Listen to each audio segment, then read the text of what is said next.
في الملك ولم يكن له ولي من الذل وكبره تكبيرا. الله أكبر كبيرا، الحمد لله كثيرا، سبحان الله بكرة وأصيلا. أعوذ بالله السميع العليم من الشيطان الرجيم. بسم الله الرحمن الرحيم. يا أيها الناس قد جاءتكم موعظة من ربكم وشفاء لما في الصدور وهدى ورحمة للمؤمنين. قل بفضل الله وبرحمته فبذلك فليفرحوا هو خير مما يجمعون. صدق الله العظيم. ہم تو ستائش اللہ رب العالمین کے لیے، ہم سب اللہ کی بڑائی اور بزرگی بیان کرتے ہیں. وہی ہمارا خالق، مالک اور حاکم ہے، کریٹر، سسٹینر، لا گیور، لا میکر اور ایبسولوٹ اتھارٹیرین صرف اسی کی ذات ہے. درود و سلام ہو نبی آخر الزمان حضرت سیدنا محمد مصطفیٰ صلی اللہ علیہ وسلم پر کہ اللہ تعالیٰ نے آپ کی امت میں ہمیں پیدا فرما کر ایک احسان عظیم فرمایا. سامعین محترم، سورہ یونس کی ایک آیت اس موقع پر آپ کے سامنے تلاوت کی گئی اور ماہ رمضان کی مناسبت سے اس آیت کی روشنی میں چند باتیں آپ کے سامنے رکھی جاتی ہیں. شہر رمضان الذی انزل فیہ القرآن، اللہ تعالیٰ نے ماہ رمضان کے اندر قرآن مجید کو نازل کیا جو ھدی للناس، سارے انسانوں کے لیے ہدایت ہے، وبینات من الھدی والفرقان، اور فرقان ہے، کرائٹیرین ہے، کسوٹی ہے، حق اور باطل کے درمیان فرق کو واضح کرنے والی، کرسٹل کلیئر کرنے والی شے یہ قرآن مجید ہے. ماہ رمضان میں اللہ تبارک و تعالیٰ نے قرآن مجید نازل کیا. یہ بات سورہ بقرہ میں بیان کی گئی اور 30ویں پارے میں سورہ قدر میں یہ بات بیان کی گئی کہ نازلناہ فی لیلۃ القدر، کہ قدر کی رات کو اللہ تبارک و تعالیٰ نے قرآن مجید نازل کیا. مفسرین نے ان آیتوں کو اس طرح کوریلیٹ کیا ہے، استنباط کیا ہے ان آیتوں کے ذریعے سے کہ اللہ تبارک و تعالیٰ نے اس پوری قرآن کو بیک وقت ایک ساتھ آسمانوں میں کسی ایک مقام پر جسے لوح محفوظ کہتے ہیں وہاں پر اس قرآن مجید کو رکھ دیا، اتار دیا، ریویلیشن کر دیا.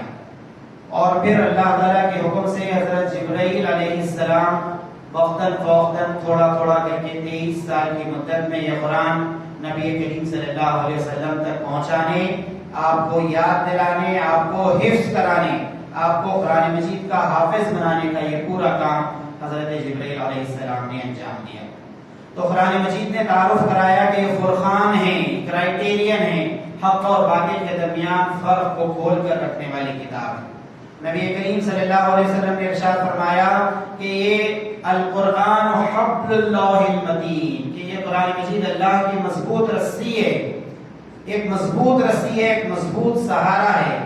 ایک آدمی سوئمنگ پول میں ڈوبتے رہتا ہے تو اس وقت اگر وہاں پر کوئی لائف گارڈ نہ ہو، سوئمنگ کوچ نہ ہو، تو وہ لوگ جو سوئمنگ پول کے آس پاس ہوتے ہیں اس کی طرف ایک رسی پھینکتے ہیں کہ شاید اس رسی کو تھام کر وہ بچ جائے. باولی میں کوئی گر جاتا ہے تو رسی پھینکی جاتی ہے شاید کہ وہ اسے پکڑ کر اوپر آ جائے. تو انسان کو اللہ تبارک و تعالیٰ سے جوڑنے، اس سے تعلق کو بڑھانے اور اس سے تعلق قائم کرنے کا یہ ذریعہ القرآن حبل اللہ المتین لن تضلوا ما تمسکتم بہما، اگر تم تھام لو گے اس کو تو پھر تم گمراہ نہیں ہوگے. اور نبی کریم صلی اللہ علیہ وسلم نے ایک حدیث میں قرآن اور حدیث ان دونوں کے بارے میں بات ارشاد فرمائی کہ ان دونوں کو تم مضبوطی سے تھام لو گے تو کبھی گمراہ نہیں ہوگے. تو سورہ یونس کی جو آیت آپ کے سامنے تلاوت کی گئی اس میں اللہ تبارک و تعالیٰ نے بات فرمائی کہ قرآن مجید کا نزول کیا جانا، بھیجا جانا، revelation of Quran from the creator, یہ اتنا بڑا انعام ہے، اتنا بڑا احسان ہے کہ قل بفضل اللہ وبرحمتہ فبذلک فلیفرحوا، اس پر تو تمہیں خوشیاں منانا چاہیے. اللہ تعالیٰ کا فضل ہے، اس کی رحمت ہے، رحمت کا فیضان ہے کہ اس نے قرآن مجید نازل کیا. اور پھر اس قرآن مجید کا تعارف کراتے ہوئے یہ بات فرمائی گئی قد جاءتکم موعظۃ من ربکم، تمہارے رب کی طرف سے ایک بہترین نصیحت آ گئی ہے. موعظۃ، اسی سے ورڈ بنا ہے واعظ، نصیحت، ایک بہترین نصیحت تمہارے رب کی طرف سے آ گئی ہے. اور پھر قرآن مجید خود اپنا تعارف کراتا ہے کہ وشفاء لما فی الصدور، تمہارے دلوں میں جو کچھ بیماریاں ہیں ان بیماریوں کا علاج ہے۔ ابھی رات میں ولیمے کی دعوت کھا کر آئے اور ذری سی تکلیف ہوئی، تھوڑا سا چیسٹ پین ہوا تو سیدھے کارڈیولوجسٹ کے پاس دوڑتے ہوئے جاتے ہیں اور وہ ای سی جی نکال کر 2D ایکو لے کر اور کچھ اور دوسرے جو ایگزامز ہوتے ہیں، ڈائگنوسس ہوتے ہیں، وہ کر کے کہتا ہے کہ اس بات کا ڈر ہے کہ ان کا ایک وال بلاک ہو گیا ہے یا 4 میں سے 2 وال بلاک ہو گئے ہیں، تو اس وقت پورے خاندان پر ہیبت کی کیفیت طاری ہوتی ہے کہ کب ان پر اٹیک آئے گا اور کب اس دنیا سے رخصت ہو جائے گا۔ اس کے بعد دعوتیں ختم، کولیسٹرول والی چیزیں ختم، چکنائی ختم، اور انسان پورا ویجیٹیرین بن جاتا ہے، شدید احتیاط کرتا ہے اپنے دل کی دنیا کو بچائے رکھنے کے لیے کہ یہ جو 4 وال ہیں اس میں سے بلڈ فلو ہوتے رہے، خون بہتا رہے اور اٹیک نہ آئے، ہارٹ فیلئر نہ ہو، ہارٹ سیزر نہ ہو۔ تو ذرا سا دل کی دھڑکن آگے پیچھے ہوتی ہے تو ہم اتنا ایکٹیو ہو جاتے ہیں، اتنا فعال ہو جاتے ہیں، اتنا احتیاط کرنے لگتے ہیں، لیکن دل کی جو بیماریاں ہیں، جو اخلاق اور مورل اور کیریکٹر سے ریلیٹڈ ہیں، اس پر توجہ نہیں کی جاتی۔ اسی لیے قرآن مجید نے یہ بات کہی ہے کہ دل کی جو بیماریاں ہیں اس کا علاج اس قرآن مجید کے ذریعے سے کیا جائے۔ امام غزالی رحمۃ اللہ علیہ بہت بڑے اسکالر گزرے ہیں، انہوں نے احیاء العلوم کے اندر یہ بات لکھی ہے کہ جو انسانی دل کی بیماریاں ہیں اس کا علم رکھنے والے بہت کم ہیں، اس کا علاج کرنے والے تو ناپید ہیں۔ قحط ہے ان کا کہ انسانی دل کے اندر جو بیماریاں ہیں، جو اخلاق اور کردار اور مورلز اور کیریکٹر سے تعلق رکھنے والی بیماریاں ہیں، اس کا علاج کرنے والے۔ اس میں ایک بیماری ہے حسد، ایک بیماری ہے نفرت، ایک بیماری ہے غصہ، دل کی ایک بیماری ہے مایوسی اور ڈپریشن، ایک بیماری ہے خود پسندی، اپنے آپ پر فریفتہ ہونا۔ حدیث میں آتا ہے وَهُوَ أَشَدُّهُمْ، بہت شدید بیماری کہ آدمی خود اپنے آپ کو چاہنے لگے، خود اپنے آپ کی صورت پسند آئے، خود اپنی تقریر پسند آئے، خود اپنا درس پسند آئے، خود اپنا لٹریچر پسند آئے، خود اپنے ٹیلنٹس اور اسکل پر فریفتہ ہو جائے، میری صورت، میرا علم، میری پرسنالٹی اور میری کتاب، میری تقریر، میری شخصیت، میرا گھر، میں، یہ وہ اشدہم حدیث میں آتا ہے بہت شدید بیماری، خود فریفتہ ہونا، اپنے آپ کو پسند کرنے لگے، خود اپنا آئیڈیل بن جائے، دوسروں کی کسی چیز کو تسلیم نہ کرے۔ یہ ایک دل کی بیماری ہے۔ دل کی ایک بیماری ہے خوف، جو بعض حالات میں انسان کو کمزور اور بزدل بنا دیتی ہے۔ دل کی ایک بیماری ہے تکبر، جس کے بارے میں بہت سخت قسم کے الفاظ آئے ہیں کہ جو تکبر کے اندر مبتلا ہوتا ہے گویا وہ اللہ تبارک و تعالیٰ کی کبریائی کو چیلنج کرتا ہے، اللہ تعالیٰ کی بڑائی کو وہ چیلنج کرتا ہے۔ دل کی ایک بیماری ہے نفاق، ہائپوکریسی، جو منافقوں کے اندر پائی جاتی ہے۔ دل کی ایک بیماری ہے ریاکاری، دکھاوا، شوپٹک، خدا کو خوش کرنے کے بجائے انسانوں کو خوش کرنے کے لیے کوئی عمل انجام دینا، یہ ریاکاری۔ تو یہ دل کی بیماریاں ہیں جس کا تعلق انسان کے کیریکٹر سے ہے، اور سورہ یونس میں بات کہی گئی کہ وَشِفَاءٌ لِمَا فِي الصُّدُورِ، یہ قرآن مجید دل کی بیماریوں کا علاج ہے۔ تو اب جب کہ ہم تراویح میں قرآن مجید سن رہے ہیں اور گھروں میں قرآن مجید کی تلاوت کا ماحول ہے اور یوٹیوب پر قرآن مجید کی قرأت لگائی جا رہی ہے، تو پھر یہ بیماریاں اس رمضان کے ختم ہونے تک، ختم ہونے تک بیماریاں یہ منیمائز ہونا چاہیے، کم سے کم اور ختم ہونا چاہیے۔ کچھ بیماریاں پرماننٹلی ہمارے دل سے ڈیلیٹ ہونا چاہیے، جیسے کہ ایک آدمی کے 4 وال بلاک ہو گئے تھے اور کارڈیولوجسٹ کے پاس گیا اور اس نے اینجیوگرام کیا اور پھر یہ کہ اس کا پورا ٹریٹمنٹ ہو گیا، اس کے بعد پھر سے ای سی جی نکالا گیا تو بالکل نارمل ہے ای سی جی، کوئی فلکچویشنز نہیں ہے اس کے اندر۔ تو ماہ رمضان جانے گزرنے کے بعد قرآن مجید سے جو تعلق ہمارا قائم ہوتا ہے اس رمضان میں، دل کی یہ بیماریاں دور ہونا چاہیے۔ ایک بڑی بیماری دل کی جس کا قرآن مجید نے بہت کثرت کے ساتھ ذکر کیا ہے، وہ حسد ہے۔ حسد ہے، جیلسی ہے، کسی کی ترقی کو دیکھ کر جلنا، یہ حسد کہلاتا ہے۔ اور ایک بہت مشہور شاعر نے بات کہی، حاسدوں کی دنیا میں سورۃ الفلق لے کر میرے مصطفیٰ آئے، میرے مصطفیٰ آئے۔ حاسدوں کی دنیا میں سورۃ الفلق لے کر، اور من شر حاسد اذا حسد، کہ لوگوں کے حسد سے اور اس حسد کے جو نقصانات اور کانسیکوینسز ہیں ان سے بچانے کے لیے سورہ فلق اور سورہ ناس جنہیں معوذتین کہا جاتا ہے کثرت سے اس کی تلاوت کی جائے۔ حسد یہ ہے کہ آدمی کسی کی دولت دیکھے، کسی کی ترقی دیکھے، کسی کا عہدہ دیکھے، کسی کا پوسٹ دیکھے، اور اگر دل میں خیال کرے کہ یہ مجھے بھی حاصل ہو جائے تو یہ تمنا ہے، اور تمنا ہو سکتی ہے، اس کی گنجائش ہے۔ حسد یہ ہے کہ وہ ساری چیزیں اس سے چھین لی جائیں اور مجھے حاصل ہو جائے۔ کسی طرح اس نے جو نئی مرسیڈیز خریدی ہے وہ میرے گھر کی گیٹ پر آ جائے اور میری پرانی 800 اس کے گھر پر چلے جائے، بس راتوں رات ایسا واقعہ ہو جائے، یہ دراصل حسد ہے۔ اور اس سے منع کیا گیا، بچنے کا حکم دیا گیا۔ حضرت یعقوب علیہ السلام جنہیں کرسچنز جیکب کہتے ہیں اور ان کے نام پر اپنے بچوں کا نام رکھتے ہیں، انہوں نے خواب دیکھا تھا، تو اس خواب کے موقع پر حضرت یعقوب علیہ السلام اور حضرت یوسف علیہ السلام کے درمیان بات چیت ہو رہی ہے، اور حضرت یوسف علیہ السلام نے فرمایا کہ میں نے خواب دیکھا ہے کہ سورج اور چاند اور 11 ستارے میرے آگے سجدہ ریز ہیں۔ تو حضرت یعقوب علیہ السلام نے اپنے بیٹے کو نصیحت کی، لا تقصص رؤیاک علی اخوتک فیکیدوا لک کیدا، اے میرے بیٹے یہ خواب اپنے بھائیوں کو نہیں سنانا، اگر تم سناؤ گے تو قید پیدا ہوگا، فیکیدوا لک کیدا، حسد اور دشمنی اور انتقام اور اس طرح کی چیزیں ان کے دلوں میں پیدا ہو، فیکیدوا لک کیدا۔ اور ان الشیطان للانسان عدو مبین، شیطان تو بس انتظار میں رہتا ہے کہ دل کی کوئی بیماری اسے معلوم ہو جائے، اس کو بڑا چڑھا کر ایک بڑی بیماری بنا دیتا ہے۔ دیکھو بیٹا یہ خواب اپنے دوسرے بھائیوں کو نہیں سنانا۔ اسی طرح حسد کی ایک مثال سورہ قصص میں پیش کی گئی ہے، دولت کا حسد، کہ کسی کے پاس خوب دولت دیکھ لی تو بس ایسی دل میں کیفیت پیدا ہوئی کسی طرح اس کی دولت میرے پاس آ جائے۔ سورہ قصص میں فرمایا گیا کہ موسیٰ علیہ السلام کی قوم کا ایک آدمی تھا قارون، بڑا دولت مند آدمی، اور جب وہ اپنی دولت کی نمائش کرتا ہوا نکلا تو جو کمزور ایمان کے لوگ تھے وہ ہاتھ ملنے لگے، یا لیتنا مثل ما اوتی قارون انه لذو حظ عظیم، اے کاش ہمیں وہ سب مل جائے جو قارون کو ملا ہے، کیا نصیب والا آدمی ہے، کیا بڑا آدمی ہے۔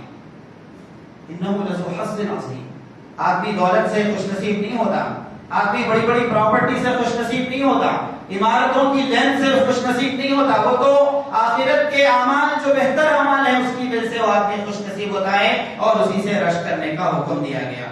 حسد کی انتہا یہ ہوتی ہے کہ آدمی قتل کر دیتا ہے، مرڈر کر دیتا ہے، اور سورہ مائدہ میں 2 بھائیوں کا واقعہ بیان کیا گیا، حابیل اور قابیل جو آدم علیہ السلام کے بیٹے تھے، کہ ایک بھائی نے دوسرے بھائی کو حسد کی وجہ سے قتل کر دیا۔ پہلا قتل جو دنیا میں ہوا، 2 سگے بھائیوں کے درمیان یہ معاملہ پیش آیا۔ تو قرآن مجید یہ کہتا ہے کہ یہ حسد، سرداران قریش اس کے اندر مبتلا تھے۔ قرآن مجید جب نازل ہوا تو کہنے لگے لولا انزل هذا القرآن على رجل من القريتين عظيم، ان پر کیوں نازل ہوا قرآن؟ ایک یتیم، عبداللہ کے یتیم بیٹے محمد صلی اللہ علیہ وسلم، ان پر کیوں قرآن نازل ہوا؟ اللہ تعالیٰ کو کوئی بڑا سردار نہیں ملا؟ قریتین عظیم، 2 بڑے شہر، ایک مکہ اور ایک طائف، بڑے بڑے شہر، اس میں بڑے دولت مند لوگ، بڑی رائل فیملی کے بڑے بڑے سرداران، بلکہ سیرت کی بعض کتابوں میں نام بھی آتے ہیں پن پوائنٹ کر کے، قریش کے سرداروں نے کہا کہ قرآن ان پر نازل ہونا تھا، ان پر نازل ہونا تھا، ان پر نازل ہونا تھا، محمد صلی اللہ علیہ وسلم پر کیوں نازل ہو گیا؟ وَهُمْ يَقْسِمُونَ رَحْمَتَ رَبِّكَ، اللہ تبارک و تعالیٰ سوال کرتے ہیں تم کون ہوتے ہو اللہ تعالیٰ کی رحمت کو تقسیم کرنے والے؟ نحن قسمنا بینہم معیشتہم فی الحیات الدنیا، اس دنیا کی زندگی میں اپنی رحمت کا ڈسٹریبیوشن کرنا، کس کو کیا نعمت سے نوازنا ہے، یہ ایکسکلوسیولی اللہ تعالیٰ کا فیصلہ ہے، اس کا ڈیسیژن ہے، اس میں تمہاری کوئی مداخلت نہیں کی جائے۔ تو وہ حسد کے اندر مبتلا تھے، اور انہوں نے کہا لولا نزل هذا القرآن على رجل من القريتين عظيم۔ قرآن مجید کیا علاج کرتا ہے؟ پہلی بات قرآن مجید علاج میں یہ پیش کرتا ہے وَلَا تَتَمَنَّوْا مَا فَضَّلَ اللَّهُ بِهِ بَعْضَكُمْ عَلَىٰ بَعْضٍ لِلرِّجَالِ نَصِيبٌ مِّمَّا اكْتَسَبُوا وَلِلنِّسَاءِ نَصِيبٌ مِّمَّا اكْتَسَبْنَ۔ اللہ تعالیٰ نے کسی کو سپیریورٹی دی ہے، افضلیت دی ہے، کسی چیز میں کچھ لوگوں کو آگے رکھا ہے، تو اس کی زیادہ تمنا مت کرو۔ مردوں نے جو کچھ کمایا ان کے لیے، عورتوں نے جو کچھ کمایا ان کے لیے، غیر ضروری تمناؤں اور آرزوؤں سے اپنے دل کو مت بھرو۔ اور پھر اس کے بعد قرآن مجید یہ بات بتاتا ہے کہ سورہ فلق اور سورہ ناس علاج کریں گے۔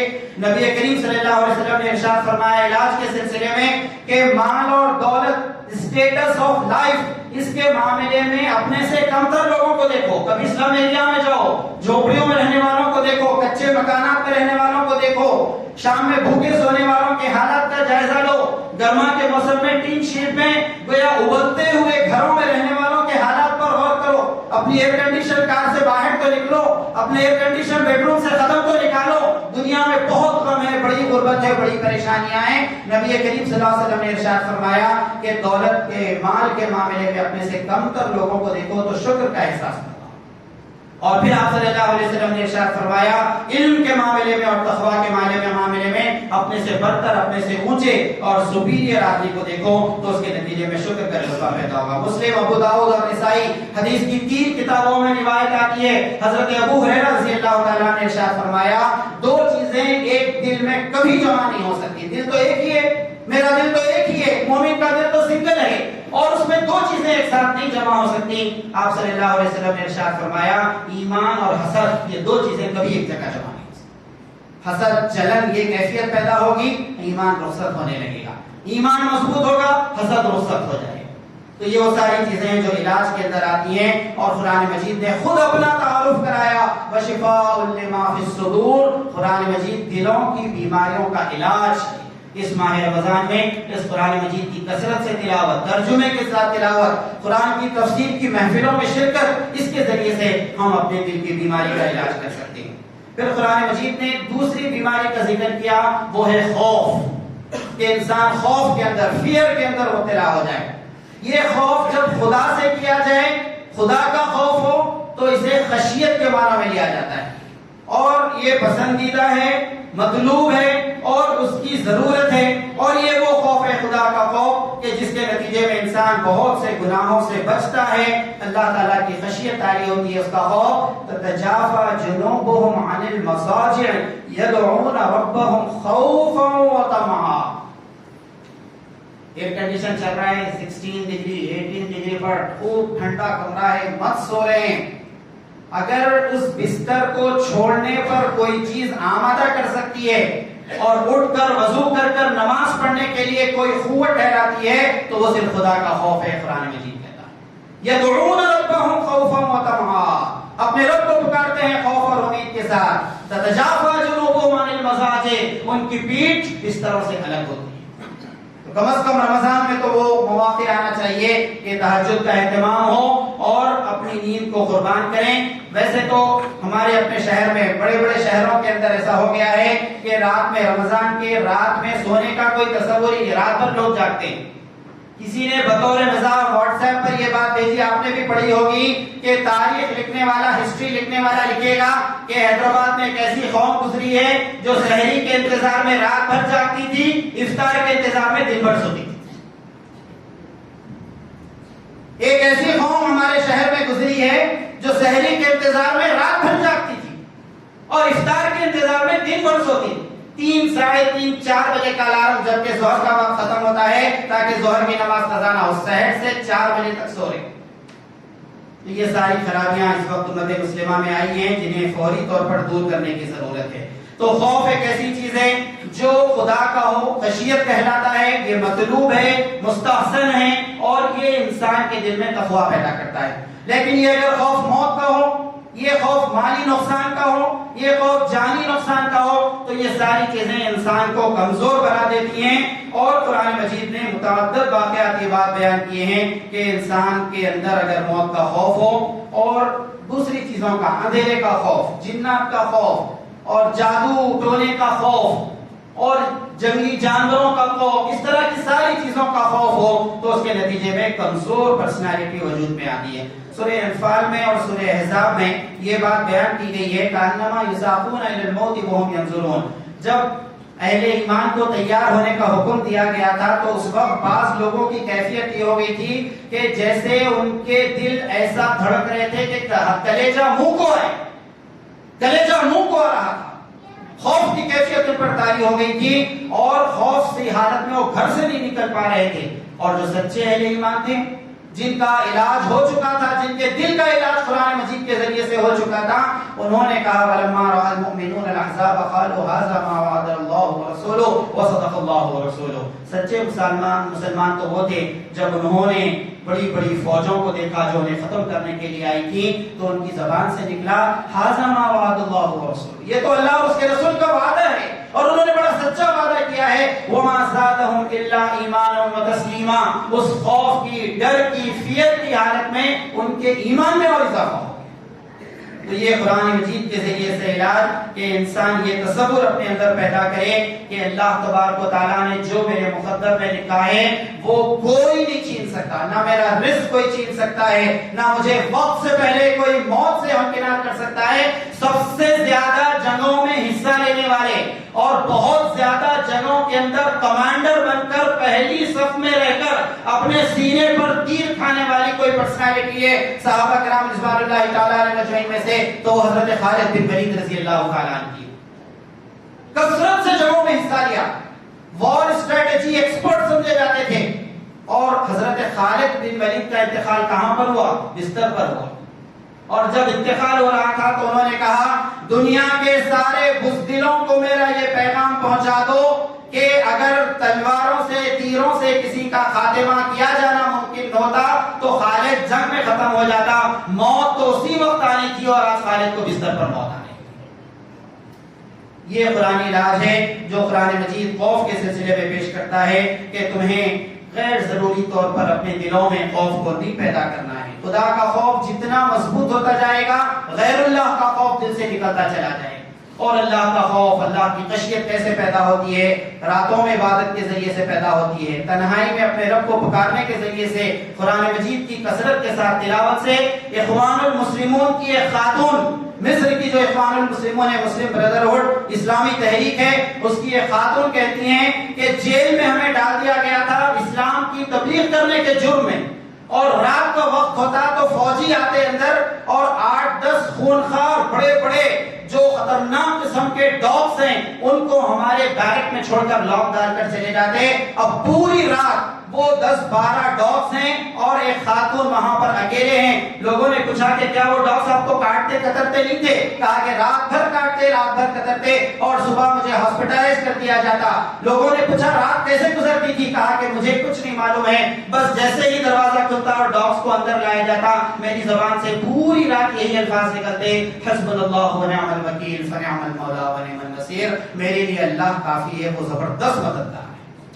اس کے بعد وہ لوگ کیا کرتے، وہ ڈاگز میرا کیا حشر کرتے، اور مجھے کب ہاسپٹلائز کیا جاتا، مجھے کوئی تکلیف نہیں محسوس ہوتی، میری زبان سے الفاظ نکلتے، حسبنا اللہ ونعم الوکیل فنعم المولا ونعم۔ تو یہ قرآن مجید خود اپنا تعارف کراتا ہے کہ دلوں کی بیماریوں کا علاج، حسد، غصہ، حزن، ملال، مایوسی، ڈپریشن، یہ ساری دل کی بیماریاں قرآنی علاج کے ذریعے سے دور ہو سکتی ہیں۔ کچھ پوائنٹس میں نے آپ کے سامنے پیش کیے ہیں، آئندہ جمعے میں انشاءاللہ کچھ اور نکات پیش کیے جائیں گے۔ اللہ تعالیٰ ان باتوں پر غور کرنے اور عمل کرنے کی توفیق عطا فرما۔ رب اغفر وارحم وانت خیر الراحمین، والحمد للہ۔